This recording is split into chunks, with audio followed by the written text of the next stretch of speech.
abdominal examination irraa inspection ilaalleeti palpation irra dhaabne. Palpation jechuun qaqqabachuu jechuudha.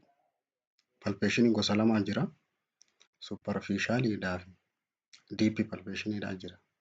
Superficial jechuun gubbaa kanarraa harka laafaadhaan yeroo qaqqabatanii, deep ammoo yeroo humnaan qaqqabani. During examining superficial palpation in each quadrant, garaa kana bakka afuritti addaan baasaniiti quadrantii afranuu right upper, right lower, left upper fi left lower godhanii san booda area of rigidity bakka jabaattu, tenderness iddoo dhukkubbiin jirtu, and abdominal wall mass yoon itti jiraatte san laalan. Location of appendix akkasumas iddoo appendixiin sun jirtu. Appendix jechuun bakka marrimaan furdaan irraa ol eegalu sanii marrimaan tirfiidhaa jaaniini. In advanced pregnancy at higher level than MC Barney point. MC Barney pointiin kun xiqqoo handhuura kanarraa ol saayitiin appendixiidhaa shifti taati jenne sababa gadaamessi kun ol dhiibuuf. Diffuse tenderness and rigidity yeroo qorannoo sayyoonii fi rakkoo tan agarra. Garmalee dhukkubuudhaa fi garmalee jajjabaachuu yoo agarree generalized peritonitis ta'uu shakkina. Generalized peritonitis jechuun yeroo kalloo tana jala, kalloo garaadhaa tana jala infectioniin seenee inflame godhe. Chorioamnionitis. Chorioamniotisiin kooriyooniidhaa fi aminoon kutaa pilaasentaadhaati. Yoo inni sun inflame ta'e chorioamnionitis yaaniin. Kabira abruptio placenta yoonii fi pilaasentaan dhaaba gadaameessaa irraa as buqqa'ee diffuse tenderness mul'achuu danda'a. Kabira ruptured appendicitis. Appendixiin sun yooniif inflame taatee san booda uratte dhoote peritonitis fiduu dandeessi, tenderness qabaachuu dandeessi. Kabira perforated PUD, peptic ulcer disease, madaa marrimaanii yoo inni sun urate tenderness and rigidity mul'achuu danda'a.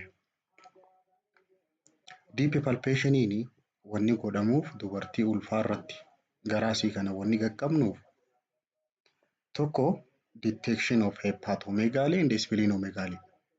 Dhiita tiruudhaatii fi dhiita ispiliiniidhaa adda baasuudhaaf. Kabiraa wanni qaqqabnuuf for obstetric palpationidha. Obstetric palpation jechuun ulfa san laaluudhaaf. Akkaataan ulfatti ilaalan Leopold Maneuver jaaniini mala Leopold jaaniini tooftaalee afur fayyadan. For sequential maneuver performed on gravid uterus. Gadaameessaa haadha ulfa qabduu tokko irratti karaalee afuriini palpeet goona qaqqaban.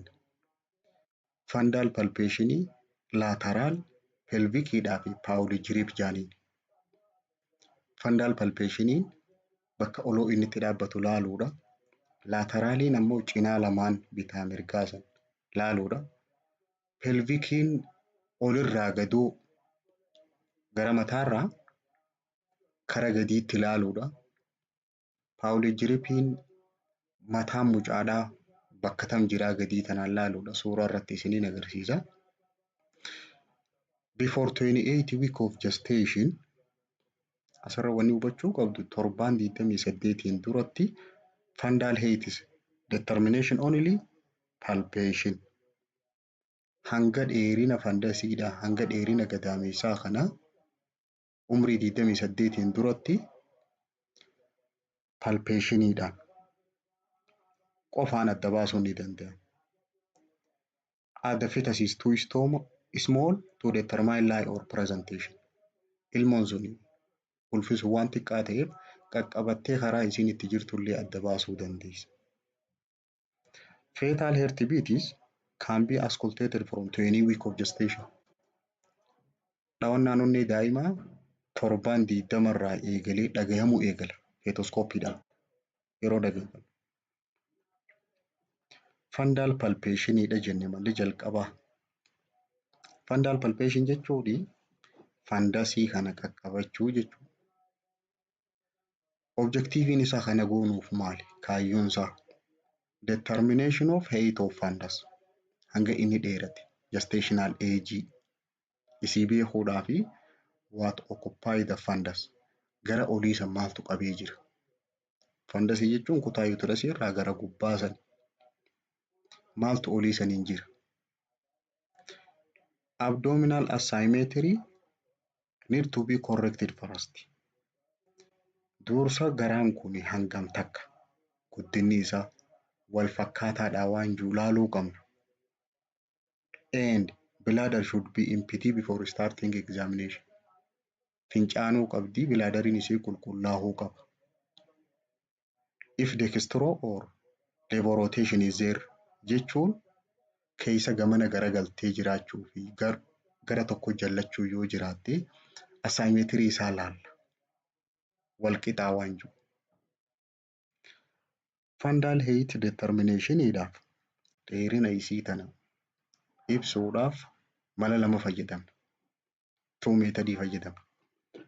Tape measurement of symphysis fundal height jaaniin. SFH jechuun symphysis fundal height. Symphysis pubis irraa kaafnee oloo hanga isiin itti dhaabbattu seentimeetiraan. Malli tokko seentimeetiraan laaluudha. Malli lammaffaadhaa fiingar meetadiidha. Qubaan laaluudha. Garaa isii kana gubbaarra qubaan safaruudha. Akkamitti safarraa? Symphysis pubis fundal heightiin tape measurement malli jennuun seentimeetiruma uffataa kana irra keenyee ilaallaan tape measurementidha. The midline along linea nigra transversing umbilicus. Karaa sararra deemu san symphysis pubis irraa kaafne oloo tan akkana oofu kan gamanaa fi gama simma isiin handhuurarraan oloo baafne. The fundal height in centimeters accurately match gestational age. Seentimeetira achirra jiru sanii fi umriin gestational age isaa wal qixa. Seentimeetira tokko jechuun torbaan tokko jechuudha. Between 80 up to 34 week. Torbaan 18 irraa hanga 34 jidduutti seentimeetiraa fi akkasumas gestational age'n wal qixa. More reliable method mala kana.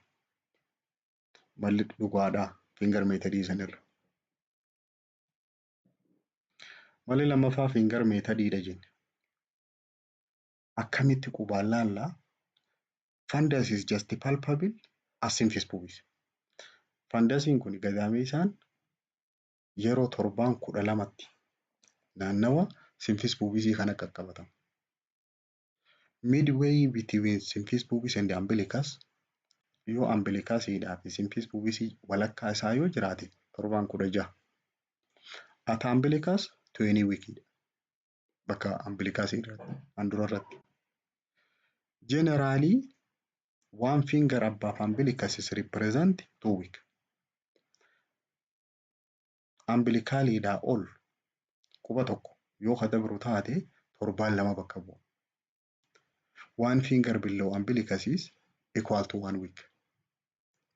Handhuuraa gaditti qubni tokko torbaan tokko wajjin wal qixa. Yoo handhuuraa ol kute garuu qubni tokko torbaan 2 wajjin wal qixa. At zyphosternum qara lapheedhaa sanitti 38 weekidha. Takkaa tarmiidha jennaan. Torbaan 38 keessa. 36 week by finger is comparable to 40 week of gestational age. Yooniif yeroo qubaan safarru torbaan 36 nuu tahe gestational age'n sun 40 jennee wal qixa godhuu dandeenya. Sababni isaa maaliif? Due to decrease in fundal height after engagement. Eega mataa mucaadhaa pelvikii keessa gaseene waan irratuuf. Eega mataan mucaadhaa pelvikii keessa gasseene waan if duuba gad deebi'uuf waan hir'atuuf torbaan 36 yoo taate 40 jenneeti waliin madaalchisuu dandeenya. Fandaal heeyitii seentimeetira asumarraa kaafneeti akkana oloo kana ambilikaalii kanarra baafne oloo safarra. Bakka seentimeetirri sun itti dhaabbate torbaan hangas jennaan. Yoommoo qubaan fayyadamne naannawa simfis puubisii kanatti torbaan 12 jenne. Walakkaa isiitti immoo torbaan 16 ati ambilikas torbaan 20 jenne. Ambilikaaliidhaa ol yeroo kunne qubni tokko torbaan 2 wajjii wal qixa. Ambilikaaliidhaa gadiin ammoo qubni tokko torbaan 1 wajjii wal qixa jenne. Kun immoo fandaal heeyitiidhaa fi gestational eejii waan isaan wal fakkaatan istimeetilii isaan kun waluma qixa. Fakkeenyaaf yooniif gestational eejiin 32 taate seentimeetirri fandaal heeyitiitti 32 waluma qixa. Miiniin isaanii wal qixa. Fundal height to gestational age discrepancy up to 2 weeks is acceptable. Dheerinni fundal height sanirra mul'atee akkasumas gestational age san jidduu garaagarummaan hanga torbaan 2 jiraachuun fudhatama qaba. Maal rakkoon qabu? Positive or negative discrepancy dha jira. Irraa ol kutuudhaan irra achii gad tahuu saniitiitu rakkoo qaba. Discrepancy of more than 2 weeks mandate further investigation. Qorannaa dabalataa godhuun barbaachisa to identify possible underlying cause. Waan bira dabarsisan laaluu qabna. The commonest causes are maali? Commonest cause both positive and negative discrepancy wantoonni fidu. Akka guyyaa san bira hutu gestational age dhaa fi fundal heightiin garagara akka ta'u akka wal caalu wantoonni godhan yoo dabale large for date dha. Guyyaarra guddatti.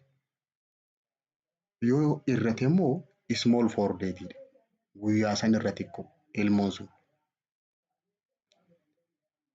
Other possible causes sababni biraa yoo dabale positive discrepancy yooniif irri guddate multiple gestation faa ta'uu danda'a. Lakkuufaa polyhydramnios bishaan faan garmaleetti heddummachuu bishaan garbaa amniotic fluid macrosomia ilmoon suni mataan sii guddaa faa ta'u gestational trophoblastic disease GTP jechuun molar pregnancy faan jiraachuu ulfi sobaa leiomyoma kuni kaansarii and ovarian tumor ammas tumarii ovariidha. Yoo irrateo negative discrepancy yoo garagara ta'e torbaan 2 gad yoo karraa irratu taate intrauterine growth retardation fa'a garaa san keessatti osoon guddatiin qancarte daa'imni sun oligohydramnios fa'a bishaan garbaa xiqqaa tahuu fa'a. Inni biraa proomidha. Premature rupture of membrane osoo yeroon hin gahin bishaan dhoohanii jalaa yaa'u. Transverse line yoo garagalte fa'a kara taa'umsasii osooniif longitudinal hin ta'in labbaa garagalte. Intrauterine fetal death yoonii fi garaa keessatti gadaameessaa keessatti duute. Missed abortion kabiraa. Missed abortion jechuun irraa baatee ilmoon suni achi keessatti duutuun. Sababoonni kuni guyyaadhaa fi hangi saayizii fundal heeyitiidhaa garagara akka ta'uu godhu. Determination what occupy the fundus. Maaltu fundasii kana gara olii san jira jennee beekuudhaaf palpate and ballot fundal area with both hand. Qaqqabanneeti akkasumas sosossoofna. Baallooti manti jechuun akka nama kubbaa lafarra oofuutti sosossoosuu jechuudha. Wannichi ol jiraa sun mataadhaa fi biriichii ta'uu akkamitti beekna? Yeroonii fi gadaameessaa keessa qabannu heedii yoo taate wanni gara oliitiin jiru sun mataa yoo taate haardiidha yeroo qabannu jajjabduudha raawundiidha geengoodha baalota istiraakcharii ni deddeemti. Yoo biriichii taate sooftiidha laaftuudha balkiidha ammaas hedduudha. Irreegulaariidha sheeppiinis akka kubbaatii miti sheeppiin qabdu nan baalota biliidha hin sosochootu. Yeroo kana biriichiidha heediidha qabachuu dhabbeeyta jechuudha. Yoo mataa ta'e soso'uu qaba. Fandaaleeyitii akkaataa itti safaran kunoo seentimeetira akkanumatti irra keessee oloo saniin bakka isiin itti dhaabbattu seentimeetira san laaltee gestational eejinsii hanganaa jetta. Kabiraa yoonii fi fiingariidhaan laaltee akkanatti bakka isiin itti dhaabbattu qaqqabdee oloo bakka isiin itti dhaabbattu qaqqabdee laalta.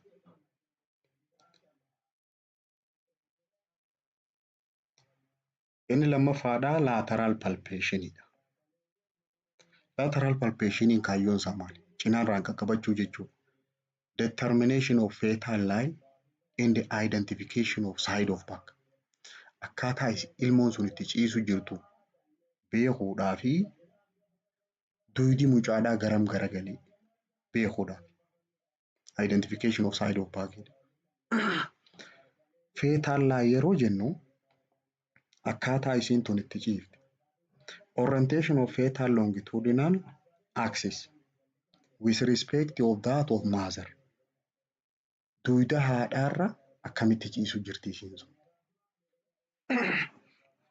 Longitudinaliidhamu tiraanisfarsiidhamu obliikii. Karaa garaa haadhaa kana keessa tartiibumaan jirtimoo moo dalgaa galtee jirtimoo akkasumas shafaaxaa taatee jirti. Yeroo cinaa lamaan hin qaqqabannu ni beekna.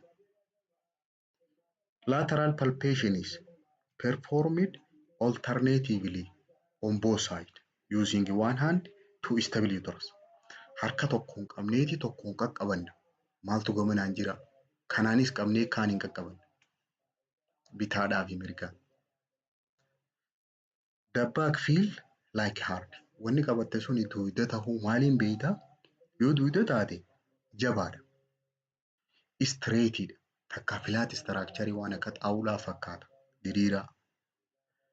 While the extremity on opposite side garanaan duyda yeroo qabatte gara kaaniin harkaa miilli jiraachuu qabu.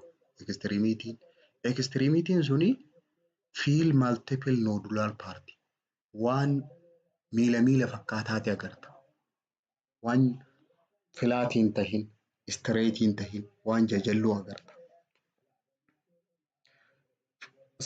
Baakii kana maaliif barbaanna? Tokko bakkii iddoon askulteeshiniidhaa bakka kana. Fetal heartbeatiin bakka salphatti irraan dhageeffachuu hin dandeenyu. Fetal baakii irraa duyda irraa dhageeffamu. Can be easily auscultated on the side of the back. Lateral palpation jechuun akkana qaqqabachuudha. Tokkoon dura qabatteeti kaaniin duratti as qabda. Kanaan ammoo irra deddeemta.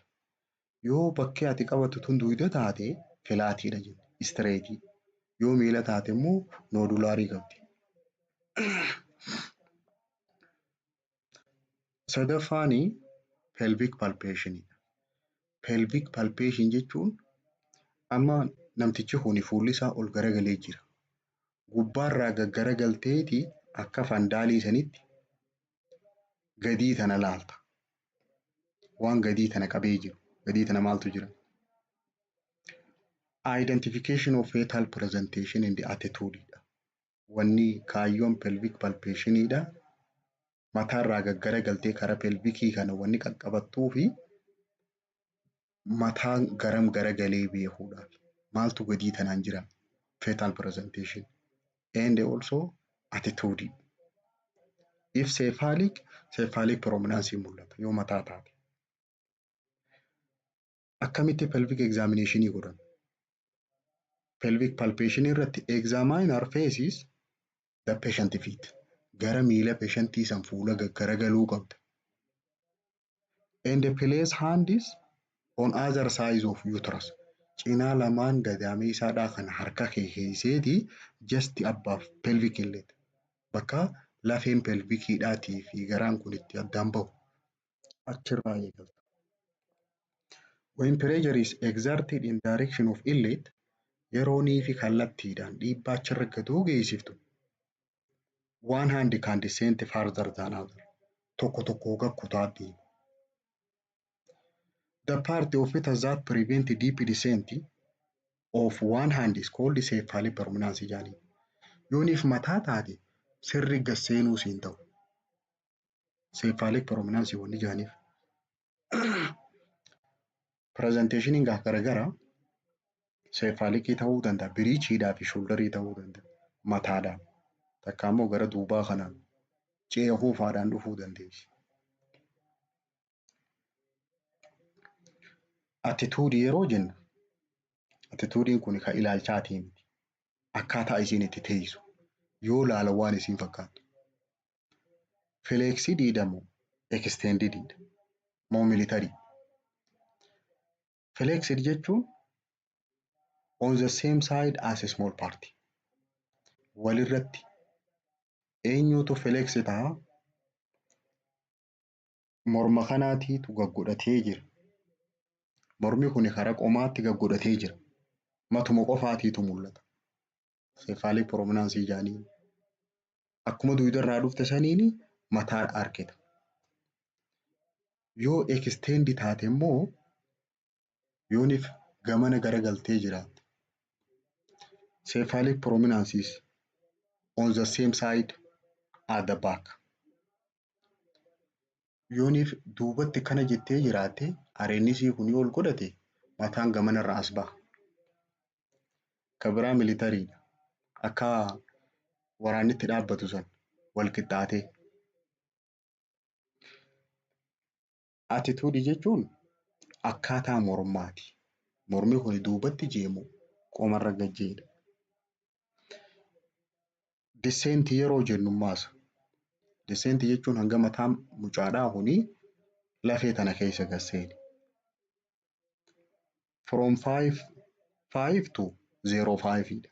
Descentiin tuni 5 jechuun gubbaa tanarra jira gadi hin seenne. Floatingiidha, mataan mucaan sosso'a yoo gamanaa gamas qaban. 0.5 jechuun hin sosso'u jechuun mataan gakkutee jira lafee san keessa. Engagementiin yerooniif mataan kun keessa gasseeni engage godhee jira, keessa gasseenee jira. Keessa gasseenuu kana bu'aan isa kana ilaalluuf maali? As keessaan gad dabruu ni danda'amu hin danda'uudha. Bu'aan isii takkittuma ta'a.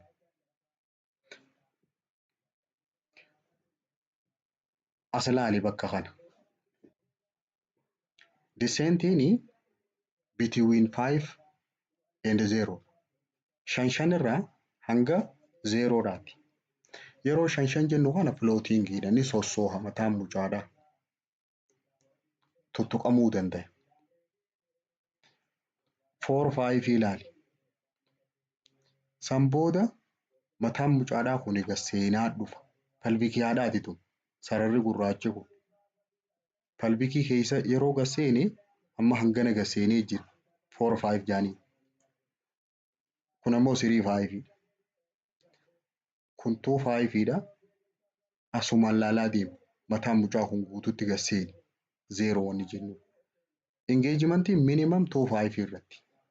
Keessaan gabbahuu ni danda'a kan jennu. Yoo 2/5 isaa gasseeni. Waa xiqqoo qofaa hafee walakkaarra jira. Bahuu ni danda'a. Malli afuraffaadhaa paawulii jiriippiidha. Paawulii jiriippii jechuun akkamiin laalanii kunoo akkana laalan. Palvikii kanarra harka lamaan, harka tokkoon harka kana addaan bananii laalan mataa mucaa sana hanga inni gasseeni. Identification of what fetal part lie in the lower segment. Maaltu gara gadii kanaan jira adda baasuudhaaf and its mobility sochii isii. Mataan mucaa kun ni sosso'a. Yoo socho'e gadi hin seenne lafeessa. Booda yoo socho'uu baate gad seenee jira. Odanii dhabdamatuma kanaa yeroo keessa gaggute. Single examining hand is placed just above simpis pubis. Harkuma tokkoon simpis pubisii kana gubbaarra keessee the fetal part that overrides symphysis kutaan mucaadhaa kan lafee sanirra jiru qaqqabatama. Between thumb and third finger. Quba guddaadhaa fi quba sadaffaadhaa jidduutti. Quba sadaffaa jechuun asirraa achi lakkaa'ee quba guddaarra quba dheeraas achi jidduutti laalama. If the hand is unengaged, it is readily recognized as round. Yoonii fi hagadiin seeniin taate waan geengoo agarta mataa isii. Hard objectii waan jajjabdu that frequently can be displaced upward. Yeroo garii fi ol deemtu yeroo garii gad deemtu agarta yoo mataa taate. Mataan sun yoo gad seenuu baate. After engagement eega gad seenee booda the back of head or shoulder is felt. Duuba mataa kana takka immoo shoulderii tana fa'a ceekuu faadhaatiitu qaqqabatama. It is feel relatively fixed dha. Hin sochootu. Mataan gad seenee jira waan ta'eef. Nope like party waan akka utubaadha danqaraa takka immoo waan akka dhaabaa waan dhaabbatee jiru fakkaatti gamanaa gamas hin sochootu. Improved presentation yoo garri dhufteen suni gara duubaa taate gara biriichiidhaa yoo taate irregular nodular biriichiidhaan mul'ata. Sheeppiin isii raawundiidhaa miti. Rogan qabdu nodulaariidha fakkaatti waan namarra babahaa fakkaatti. It is filled in direct continuity with fetal back. Tuwitarraan gadoo kanatti dhufti.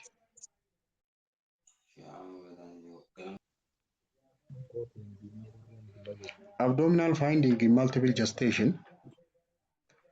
Wanti ati yoo Daataan rakkisee ture xiqqoo agarsiisu. Sina eebbooti deemu. finding in multiple gestation irratti mul'atu yoonii fi dubartiin takka lakkuu qabaatte wanni ati agartu garaa kanarratti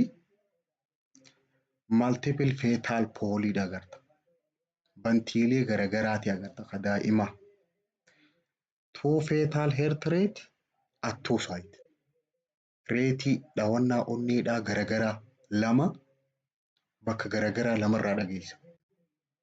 Differensii taqabdu ammaas ogeessi lama ka garagaraa dhageeffatee isii garagaraa greater than 2 beat per minute garaagarummaa hanganaa taqabdu.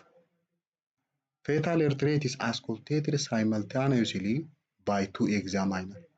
Ogeessa lamaan bakka takkaa dhageeffata. Isaan lachuu dhawannaa garagaraa dhagayan. Multiple gestationidha jechuun dandeenya. Tiiwin pregnancy irratti kan mul'atu akana. Pawulik jiriippii jechuun quba lamaanii akkasitti ilaalla. Maaltu simpis pubisii kana keessa kanarra jira.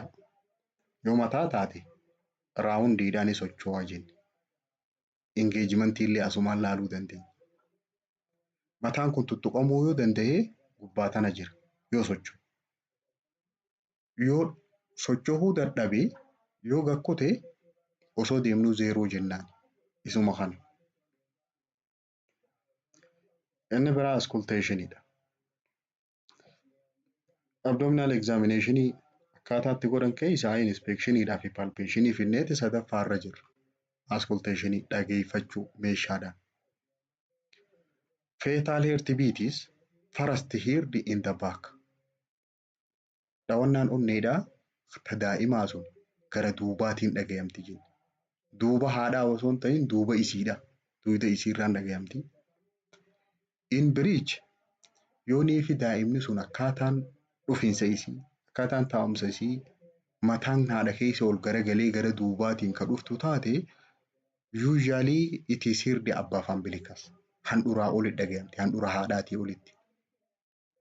Encephalic presentation yoo mataan gaggaragalee jiraate garuu mataan daa'imaa sun it heard below umbilicus. handhuraa gadi dhaga'amti. In occipito posterior presentation yoo taate yoo kiyyoo tanaan dhufte killiyyuu saniin ka dhuftu taate it is heard in the flank. Kalee irratti dhaga'amti cinaa lamaan kanarratti. Meetadiin nuti askolteet ittiin goonu feetoskooppii fayyadamneeti. Feetoskooppiidha meeshaan heertibiitii daa'imaa ittiin dhageeffannu. Yeroonii fi isa san dhageeffannu wantoonni godhamuu qaban maali? Hand should not touch while listening. Harkaan tuquun qabdu. Gurruma qofaan dhageeffatta. Garaa haadhaarra keesseeti gurra kee qofaan dhageeffatta.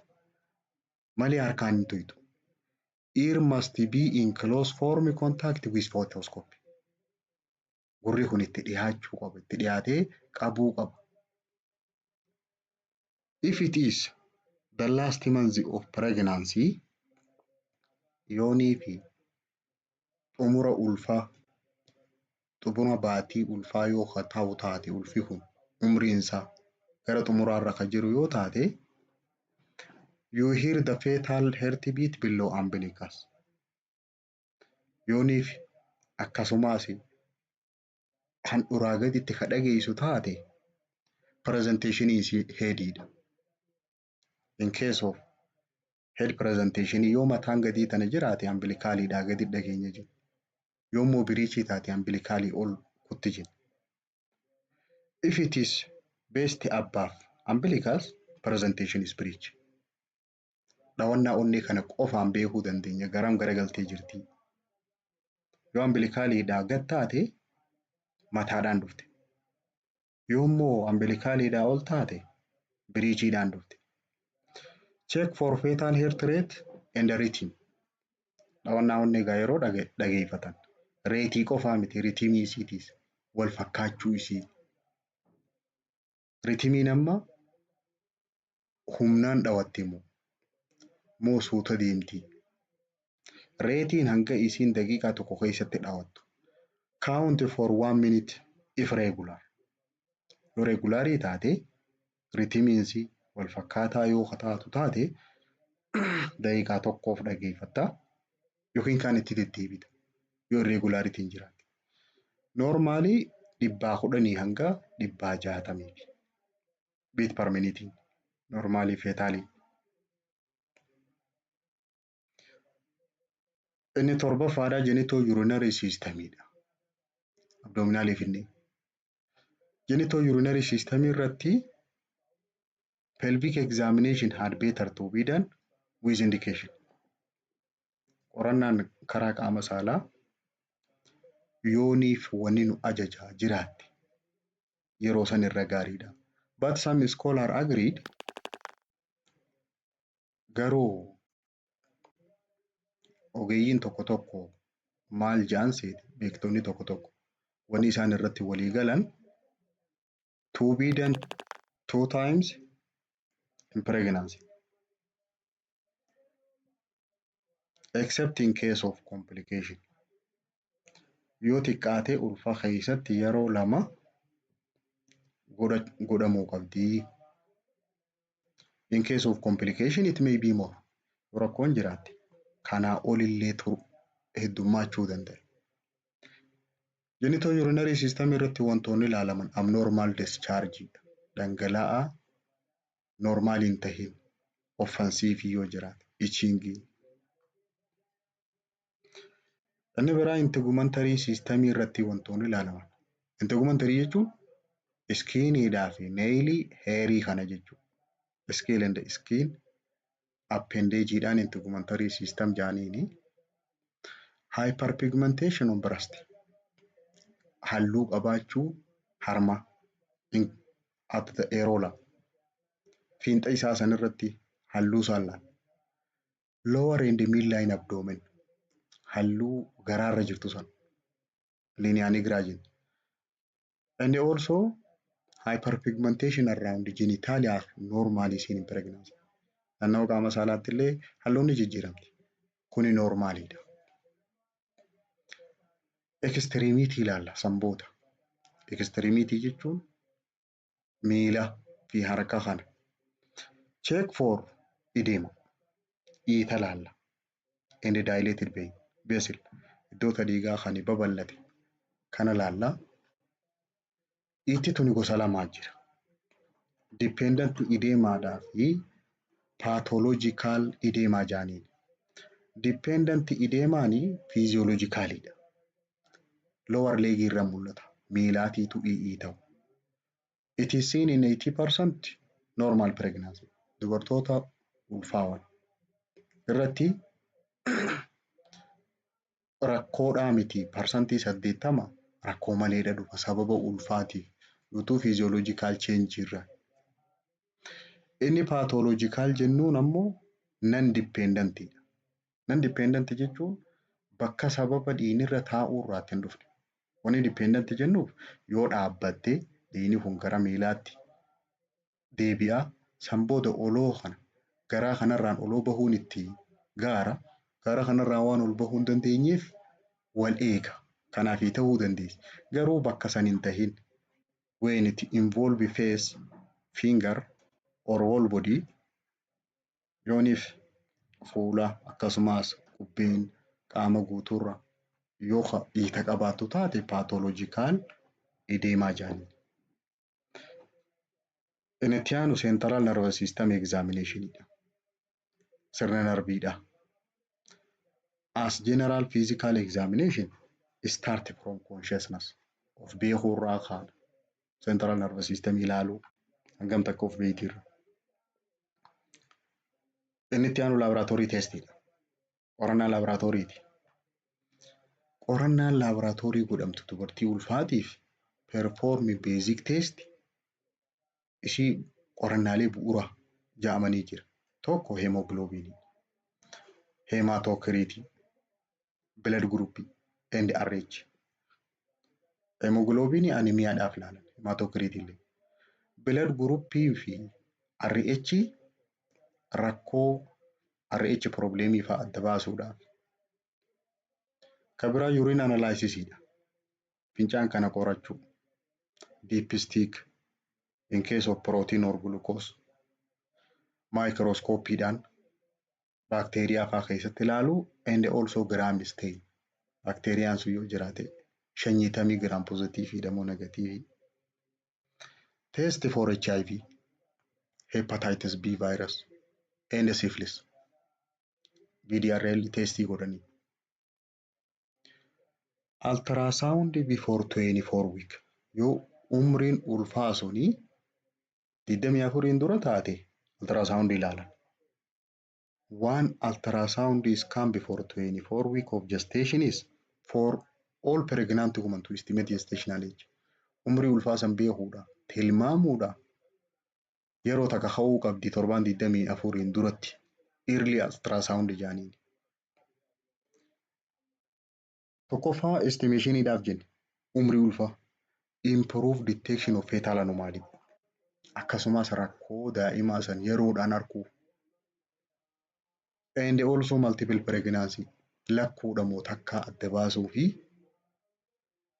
and also placentation maxxantee jirti moo maxxanne haalli placementiin isii akkami. Asirratti gaafiin gaafate. Labor for postpartum pregnancy. Booda yeroo bira kuttee inductionii kanuu feese. Improve woman pregnancy experience. Muuxannoo isii hubannoo isii tana cimsuudha. Daa'imni tee fayya qabdi haala kanarra jirti jennee qalbii isii tana gammachiisuudhaafi. Health promotion irratti wantoonni godhamu. Health promotioniin fayyaa tana dagaagsuudha. Advice and counseling. Advicein gorsa. Counseling illee gorsu. Garuu garagara. Patient education. Barsiisuudha. Maal the first antenatal visit is appropriate time to discuss patient responsibility. Itti gaafatamummaa siisan yerooniif itti waliin mari'an wajjin haasawu. And expected course of pregnancy and delivery hangam takka akka hafee fi maal tokko fuula dura isii eeggatu yeroo wajjin mari'annu first antenatal visit irratti. Advise woman about importance of balanced diet. Kana ni gorsita. Barbaachisummaa nyaata madaalawaa nyaachuu, avoidance of drug, avoidance of smoking and alcohol. Wantoota kana ofirraa dhiisuu barbaachisummaa isaa. And also adequate rest and work hygiene and safe sex. Boqonnaa gaarii godhuu akkasumas hojii akkam akka godhuu qabdu, qulqullina akkamitti akka eeggachuu qabdu. During the sexual activity maal akka godhuu qaba. Discuss about minor complaint and the danger sign of pregnancy. Akkasumas rakkoolee sasalphaa minor problem during pregnancy dhufuu danda'an sanillee wajjin mari'atta. Itti himtaa danger sign pregnancy dha. Mallattoolee balaafamaa 12 tarreessine sanii kanallee itti himta. Inform to record the time of quickening. Yeroo isiin si keessa taphachuu eegalte natti himi jetta. Time of quickening. Preparation for delivery. Qophii isiin taasisuu qabdu. Breastfeeding and also family planning after delivery. Eega deessee booda. Care provision. Tajaajila kennuufi kun. Care provision means providing care jechuudha. All pregnant women maal fudhachuu qabdi? Should take 60 mg iron and 0.4 mg folic acid daily for 6 months. Dubartiin ulfa taate hundinuu ironii miligiraama 60, folic acid immoo miligiraama 4 baatii 6 fudhachuu qabdi. Ironii kan akkamitti argatti? Ironiin ferrous sulfateedha jira, ferrous fumareetii jira, ferrous gluconeetiidha jira. Kanaafi folic acid waliin fudhatti.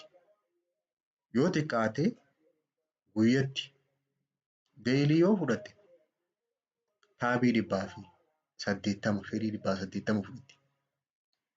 Maali faayidaan isaa? Wantoota folic acid spinal bifida irraa and also anemia illee ittisa. Ironiin anemia during pregnancy ittisuudhaaf. Cilee faa nyaachuu, biyyee faa akka nyaanne godhuudha. Kabiraa tajaajilli dubartii tanaa kennamu TT'dha.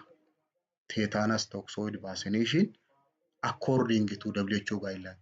Akka qajeelfama dhaabbata fayyaa addunyaatti ml 5 AM'dhaan kennama. Yeroo tam kennamaan fuuldura jiran ilaalla. Schedule isaa. Kabiraa tajaajilli kennamu appropriate prophylaxis. Prophylaxisiin treatmentii osoo dhukkubni namatti hin dhufne dura fudhatamu. Akkasitti hin dhufne. And the treatment of intestinal parasite. Maxxantuun marrimaanii hundi wallaalamuu qabdi. Dewormingiidhaan. And malaria. Prophylaxisii malaariyaa illee kennamuufii qaba yoo naannawa malaariyaan endemikii taate. Ittisa isaa beelneetiifa. Inni biraa prevention mother to child transmission for HIV positive mother. Ittisa HIV'n haadharraa gara daa'imaatti kan dabarre. Haadha HIV qabduuf tajaajila godhamu. Linkii ta'uu qabdi. For RH negative and sensitized woman.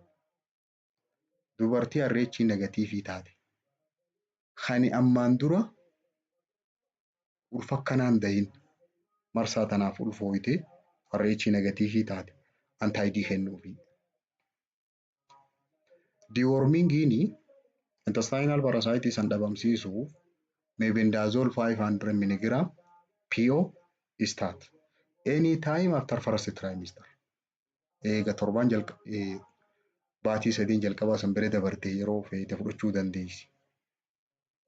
Takka mebendazole kana miligiraama 100 gootee BID ganamaa galgala for 3 days guyyaa 3 fudhatti.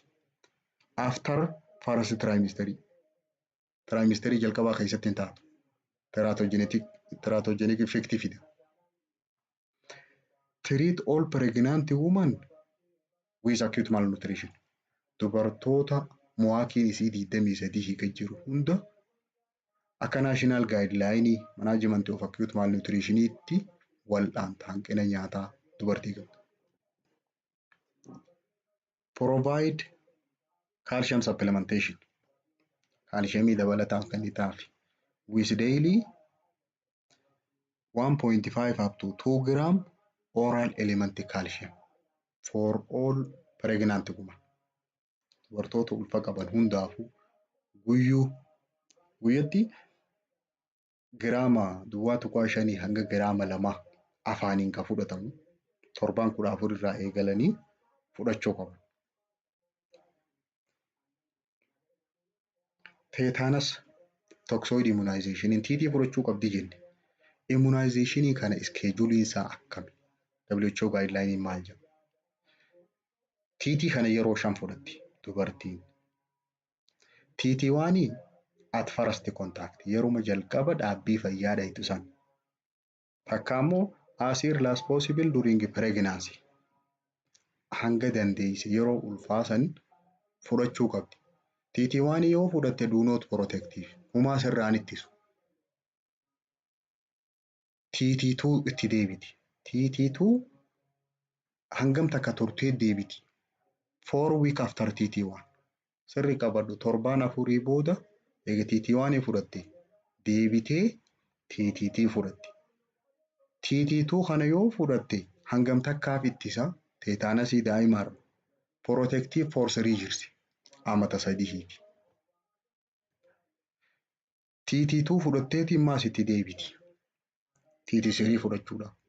6 months after TT2. Baatii 6 turteeti eega TT2 fudhatte. Baatii 6 turteeti TT3 fudhatte. Dubartiin marsaa sadaffaadhaaf fudhatte tuni it is protective for 5 years. Amata 5 ittisa kun. Ittisni isaa. Marsaatti aanu TT4 fudhatte 1 year after TT3. Eega TT3 fudhatte booda amata tokko turtee itti deebitee fudhatte. TT4 is protective for 10 years. Amata 10. San booda amata tokko turtee dhufti maas TT5 fudhatti. 1 year after TT4. It is lifelong protection. Kaardii fudhatti. Isii TT fudhachuu waliin barbaachisu jechuudha. Xumurte.